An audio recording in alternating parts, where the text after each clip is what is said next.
Lesson 31.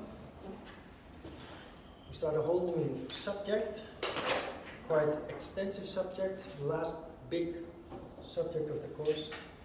It's called the philosophy of the Kleshas, which is really the science of misery. Not how to be miserable, but to try to avoid it. And explanation also why misery occurs in people's lives, in our lives. The philosophy of the Kleshas is described in the book of Patanjali, the Yoga Sutras of Patanjali, which is one of the, together with the Hatha Yoga Pradipika, the Yoga Sutras of Patanjali are, those two books are, I don't know what to call it, world-leading books in yoga. They are the foundation of yoga, really. Where Hatha Yoga Pradipika is the foundation of Hatha Yoga, as the name implies. Patanjali is more the philosophical side. There are no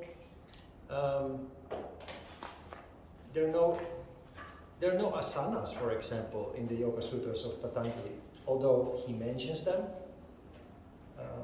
But you will see with the philosophy of the Kleshas also. The book, the Yoga Sutras of Patanjali, has 4 chapters, actually exactly like the Hatha Yoga Pradipika. Chapter 1 starts with the famous words Yoga Chitta Vritti Nirodha, which many people do not understand, but it's Patanjali's definition of what yoga is. Yoga Chitta Vritti Nirodha, translated means yoga is the control of the vrittis all the way up to memory. And we are going to deal with that a little bit today. Chapter 1 lays down the practical framework of yoga, as does chapter 1 in the Hatha Yoga Pradipika. In chapter 2, the practical part of yoga starts, and it doesn't start with asana, it starts with the philosophy of the Kleshas. What is a Klesha? A Klesha is an affliction. A Klesha is the misery and the suffering that you come across in your daily life, in the form of conflicts, in the form of sadness, any kind of emotions that are being triggered, that you undergo, is all forms of misery that the ancient yogis found out. They have a clear reason to be there. There is an underlying reason for those to exist, but more importantly, they have a purpose. And the reason why humankind is suffering is because we are ignorant of the reason and the purpose. We just undergo the klesha, we just undergo the suffering helplessly. We do not know how to avoid it, we do not know how to deal with it when it happens. And often the way that we deal with it actually makes things worse. So what is a klesha? A klesha starts with what we call a samskara.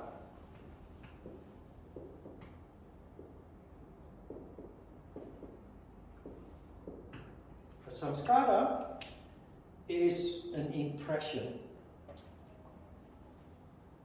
that you carry with you, caused by an experience that you had in the past. So you can see yourself as a hard disk of a computer, that contains certain data in its memory. A samskara is data in your memory. Often connected with emotions, traumatic experiences, pain. But samskara generally is dormant.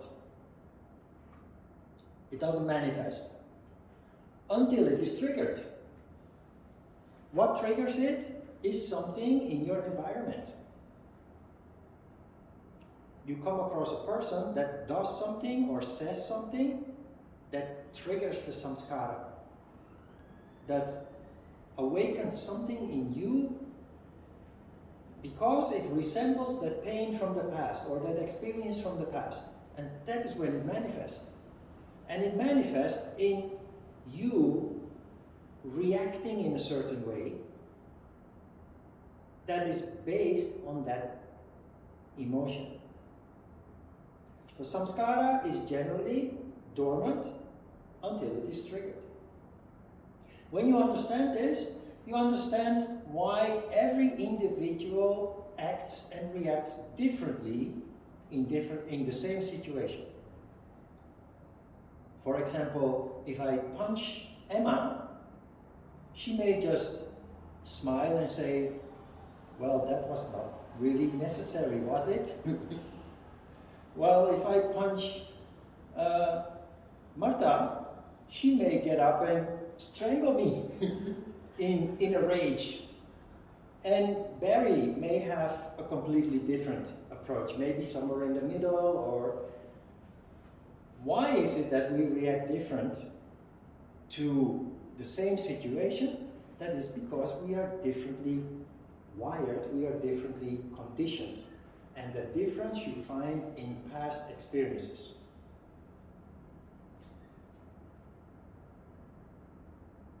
When the samskara is triggered, we have what we call a vritti. A vritti, technically, is a whirl of energy. A whirl of energy is movement. It is the manifestation of the samskara. If as a child you have experienced violence, you come across as an adult, you're not subjected to abuse anymore, already for many years. As an adult, you come across somebody or some situation that triggers the anger that came with that abuse when you were a child. You can just fly into a rage. And people do not understand that. What did I do? I just asked you something. And you just fly into a rage, ready to kill me. Why? People don't see the trauma that you carry with you from a long time ago. And you, because you just function the way that you are conditioned, programmed, that is just how you act and react. As long as you, of course, are ignorant of the law of cause and effect. But the sad part is that something that happened a long time ago still determines your misery today. Because when you fly into a rage, people will not be kind to you. And all you want after those childhood years of abuse is you want people to be kind to you. You want to be loved. But you can't control. You fly into a rage and so people become nasty back to you. That is the klesha. Flying into a rage is the vritti. Something stirs in you, in this case, anger, seething anger, and people feel that energy. They pick up that vibration. In this case, anger, negative, violent. So people react back in kind. People react in kind. That is the klesha. And that klesha is your misery. Can you follow the logic a little bit?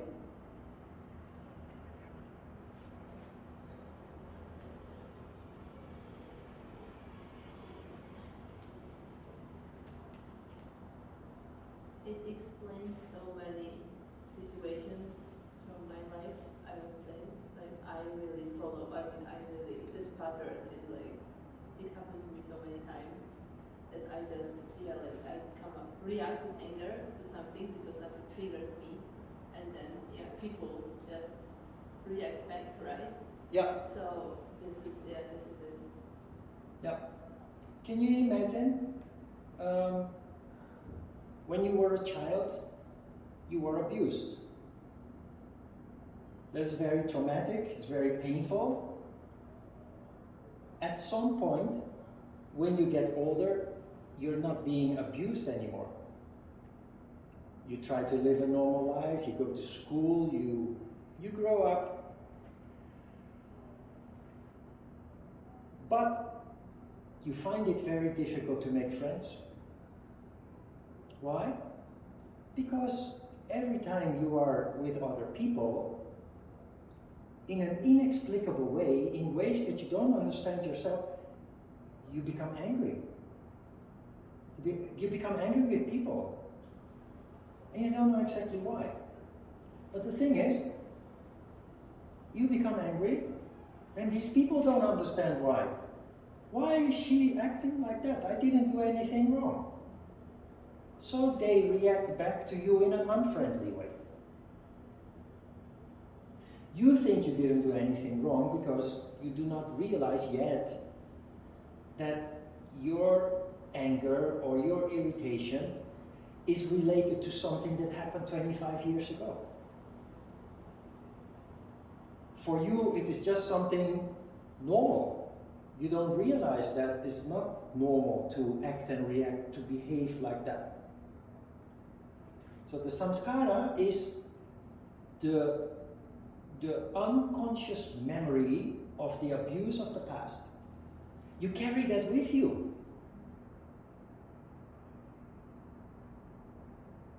It is dormant. You don't behave in an angry or aggressive way like every day, all day. It is dormant, meaning that it is asleep. It's not active. But then you meet people, and people just do or say little things, kind of innocent, but in you, not in Martha, not in Barry, but in you, it triggers that anger from the past. So you react in a different way. Those people feel the negative energy from you, the anger from you, so they will then react back to you in an unpleasant way. That is how it works. Very important, and I wrote that at the bottom of the first page, is this. It should be noted that the klesha can teach you a lot about your own samskaras, about yourself, about your past. The impressions that collectively form your karma. This means as a yogi, as a yoga practitioner, learning now how this works, you have to start paying attention. Nobody wants to be unhappy. Nobody wants to have conflict with other people, especially not the people that we want to socialize with or the people that we love. It happens all the time because we don't understand why it happens. We don't understand even the fact that it's actually ourselves that cause this to happen. In yoga, well, we will come to that actually when we read the first sutra. But in yoga you become more sensitive and conscious. And in the beginning that can make you more emotional, more unstable. But it is very important that you now start observing. that emotion. And as a result of that, you will eventually make the connection. You will start to understand why you get angry in certain situations. You will understand that it's not those people's fault. It is something that happened in the past that triggers it. Then once you start understanding it, you start seeing a pattern. You start seeing that it happens on a regular basis. It's not the first time, and it's also not the last time that it is happening. But the interesting part now is that when you become aware of it, you have the ability to control it. Because next time when you find yourself in a situation like that, you recognize the pattern. And you say to yourself, wait, before I react, I must realize these people didn't do anything wrong. It's in me, the anger is in me. Not towards them, but towards something that happened long time ago. And then you understand also, if I react like I always did, I will have another conflict, I will have another misery to deal with. So this is not easy, but once you understand it, there is no way back. All you can do from now on is to try to control it. And it will not be perfect from the beginning, but practice makes perfect. You will see that 2 weeks from now, Patanjali in one of the sutras says, the world is your playground. The world is your playground. To go to the playground and do the things that little children do? No. You go out there, you manifest into the world, you interact with people, interact with situations, and you use that as a mirror. You use that as a mirror with the situations that you encounter always lead to a reaction. And you use that as a mirror to discover not only how you yourself function, but how the world around you functions.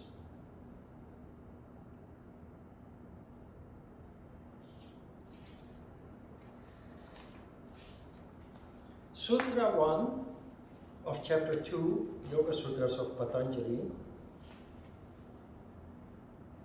Austerity, self-study that leads to the knowledge of the self, and complete resignation to Ishvara constitute preliminary yoga, Kriya Yoga. Haven't we seen Kriya Yoga before? Yes, in the Hatha Yoga Pratipika. Kriya, the word Kriya comes from the stem word kr. And kr simply means do. Karma also comes from the stem word kr. Karma means that when you do something, it will cause a reaction that comes back to you. Kriya means do, but not just do.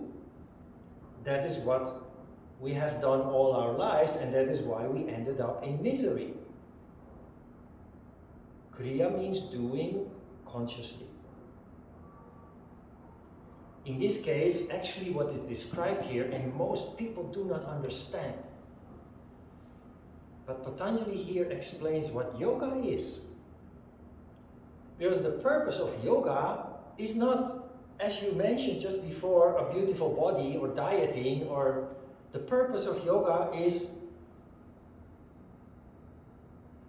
to cultivate, to evolve, to grow. And most importantly in all of this is to awaken consciousness.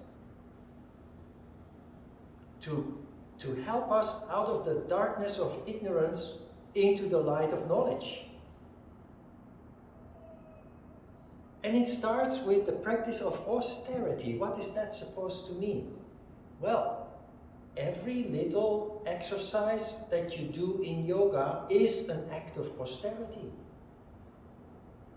You need discipline to do it, to do asana, to sit down for your meditation, to go through all the counting in your pranayama. That is austerity. So this is kriya, do, but doing in a very particular way, the yoga way. Asana by standing still. Meditation by mentally being quiet and observing. Energy control by using the mind to correct your condition until you find sattva, harmony.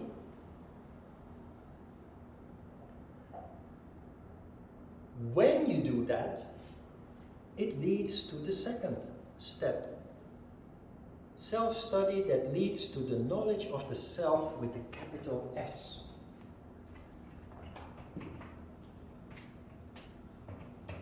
Now, I wrote these files more than 20 years ago, almost 25 years ago. At that time, I was a product of Ajita's teachings.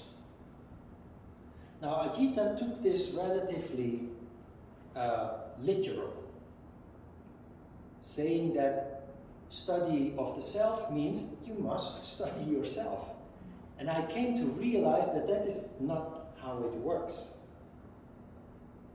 Realization of the self, or self-study that leads to the knowledge of the self, as Patanjali calls it, is consequence of the practice of austerity.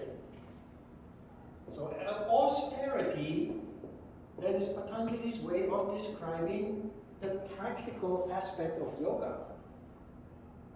You must do effort and have the discipline, which is austerity by definition, to engage in a very particular way. By standing still, in silence, by sitting down and observing and controlling energy.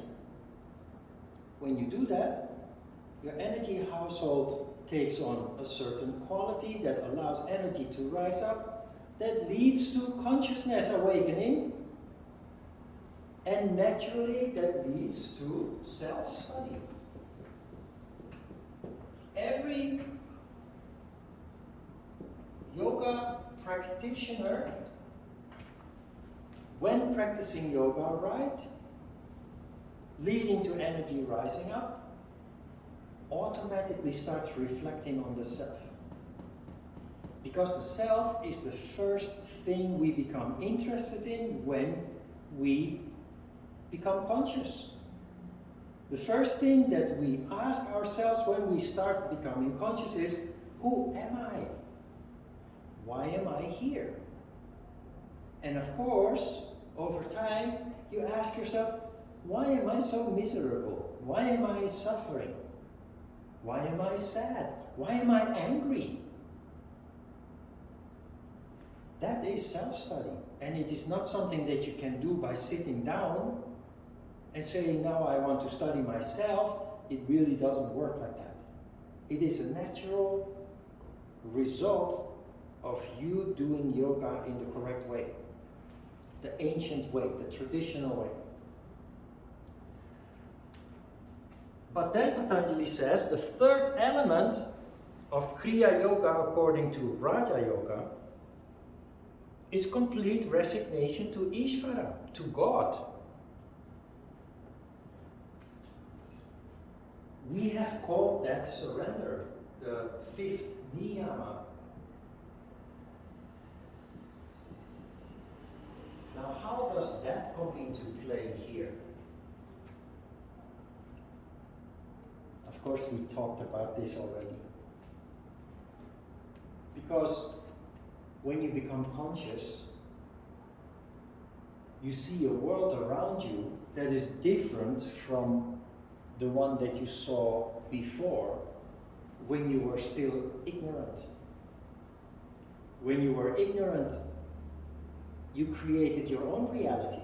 thinking that that is the reality, based on your upbringing, your parents, the neighborhood in which you grow up, the education, the schools that you attend,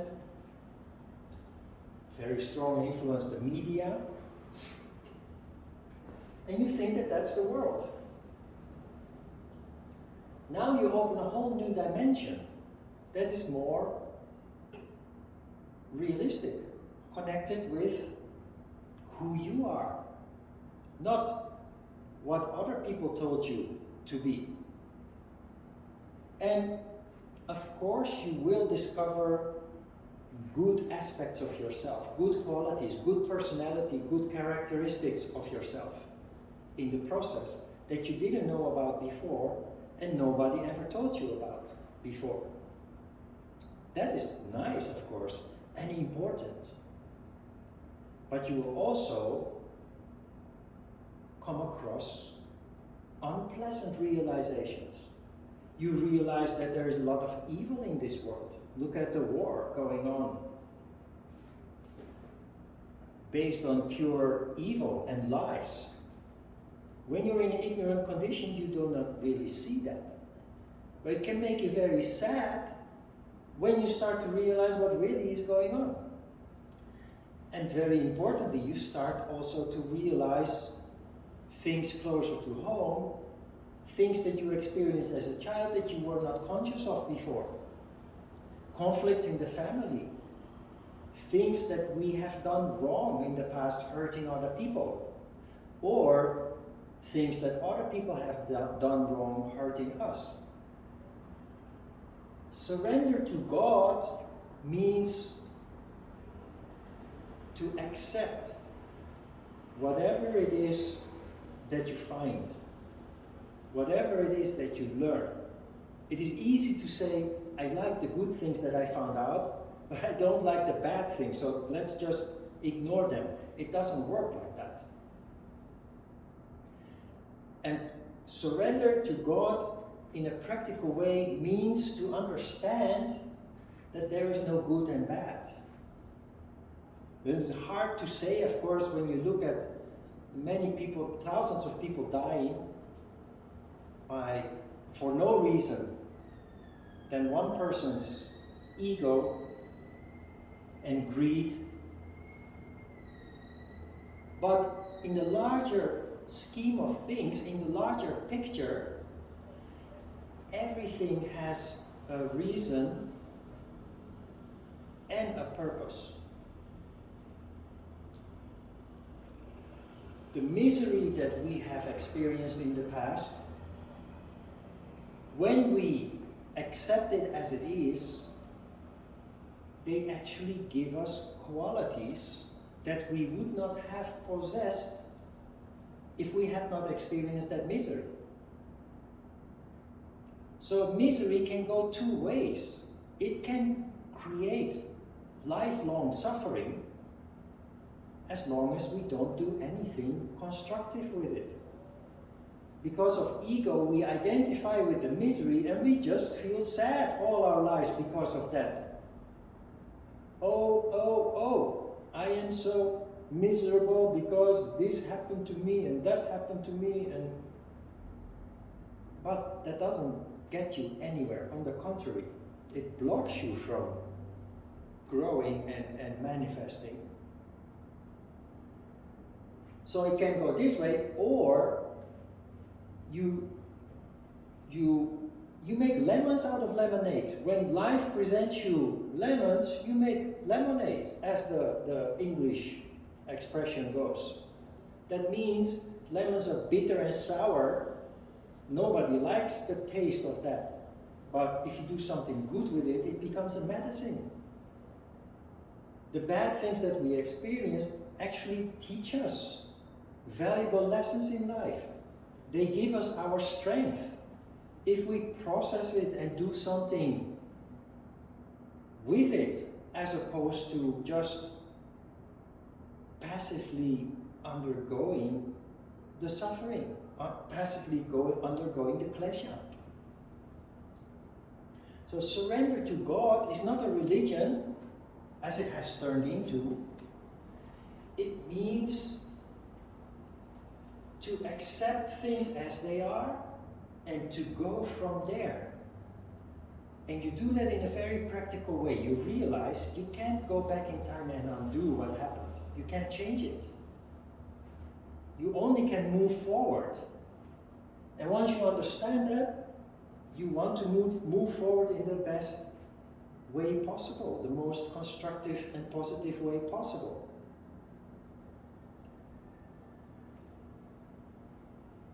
If you look at the war that is taking place in Ukraine, and you're not able to see the connections, all you see is the suffering.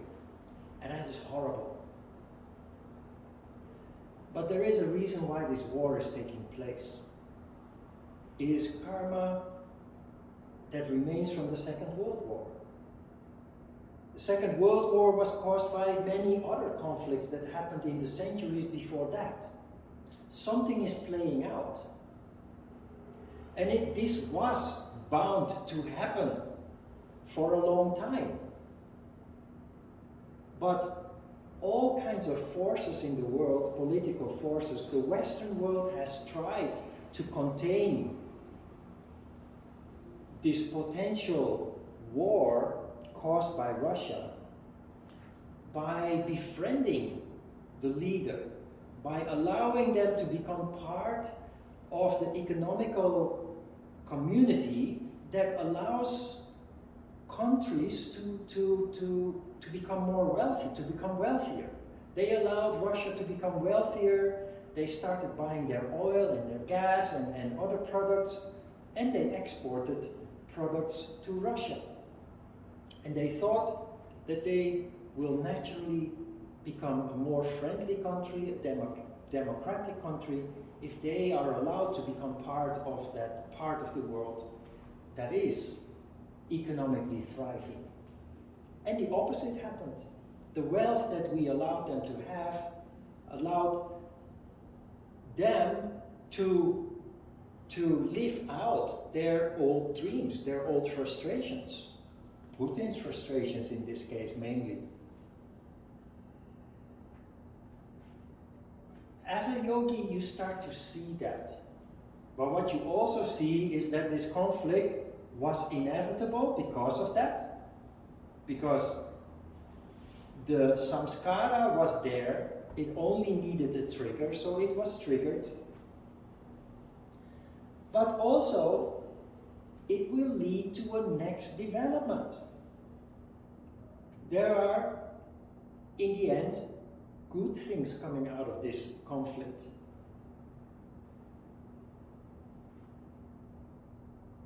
The Western world that has created sattva, basically, peace, by stopping all the conflict, by diplomatic power, by controlling their ego, is expanding as a result of this conflict.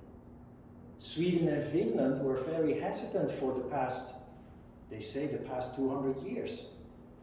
Having been invaded many times by Russia, they also tried to placate Russia not to cause unnecessary conflict by trying to stay in the middle, by not choosing sides. And now they realize it doesn't work, so they will join and make this peaceful group a bigger group. Russia needed to go through this,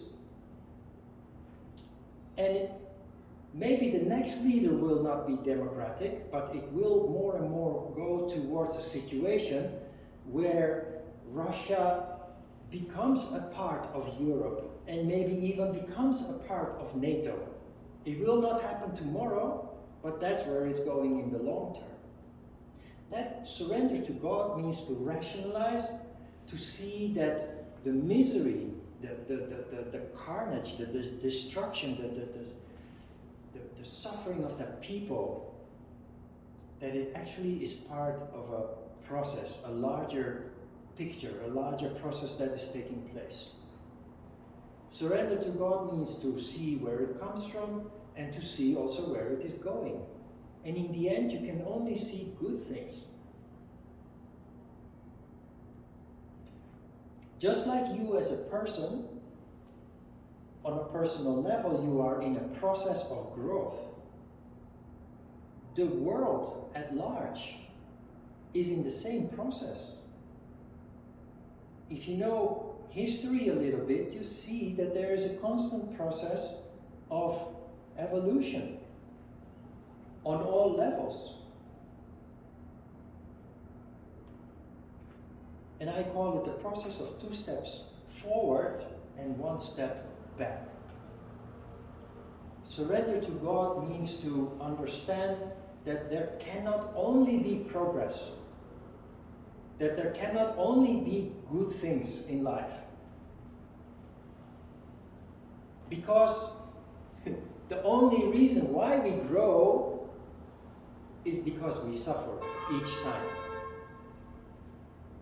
2 steps forward is progress, 1 step back.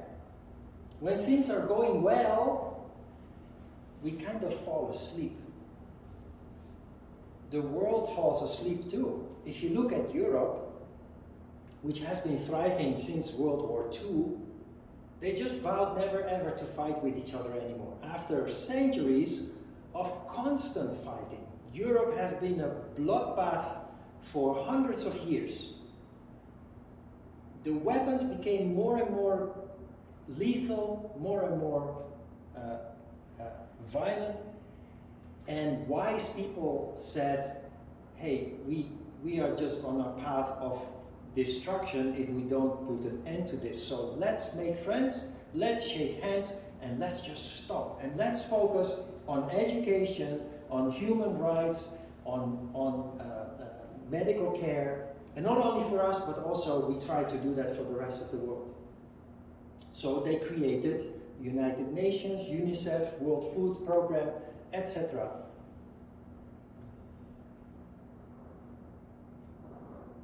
You can see in Europe that people are so comfortable, they are so wealthy, they start taking things for granted. They have not experienced what their grandparents experienced: violence, hunger, war, misery. They're so comfortable, they actually start to attack the system that provides them all their comforts, because they are blind, they can't see. A war happens now, it gives people a kick in the butt, it wakes them up to the reality that you can never take these things for granted, because there is evil. Surrender to God means to accept the reality as it is and to try to see, to connect the dots, to see how it works, where it comes from, and where it is going. And this, of course, in the beginning applies especially first and foremost to ourselves. Self-study. The things that I suffered in the past have made me who I am, have made me come to Korea and stay here for the long term, forever probably. It has made me the yoga teacher that I am. I'm not just a conventional yoga teacher like in every other studio that is just teaching a set of exercises and focuses only on the perfect pose. No, because of the things that I went through, it allowed me to see deeply what is behind the whole philosophy of yoga, and it makes me the teacher that passionately wants to share that with the world. See? So instead of being sad about the things that happened in the past, I made lemonade out of the lemons that life presented me. And the past is just the past. It sometimes comes back like an old friend. I acknowledge it, but then I practice pratyahara. It's enough. I've seen it enough. I felt it enough. I don't need it anymore. And I'm grateful. See? The resentment that you can feel at first for the life that you had can in fact turn into gratitude when you see that it has allowed you to thrive, that it has motivated you to do things that other people would not be capable of doing. That is surrender to God. It's a wonderful philosophy that goes very, very deep, and there are not many people that can actually explain it in a practical way. But it has a very, very practical application, if only we see it for what it is. Sutra 2. Kriya Yoga is practiced in order to attenuate Kleshas and to bring about Samadhi. So, Kriya Yoga, that is the yoga of doing. That is clear. So why do we practice yoga? Not for a pretty body, not for dieting, not for beauty. No, to reduce our suffering. To attenuate. Attenuating means reducing. To reduce our kleshas, our suffering, through consciousness. And to bring about Samadhi. Now, how is that possible? Samadhi is the highest form of meditation. And there's a lot of mystery about Samadhi. People who know a little bit about Samadhi make it very complicated also. You have to do all kinds of difficult things, and Samadhi, that is not for everybody.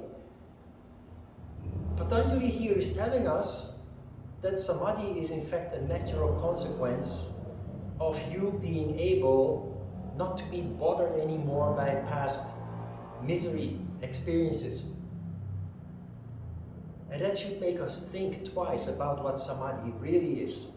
Because the reason why it's surrounded by so much mystery is out of ignorance. It's because people don't understand it, they just make all kinds of complicated stories about it that sound very mysterious and impress the listener.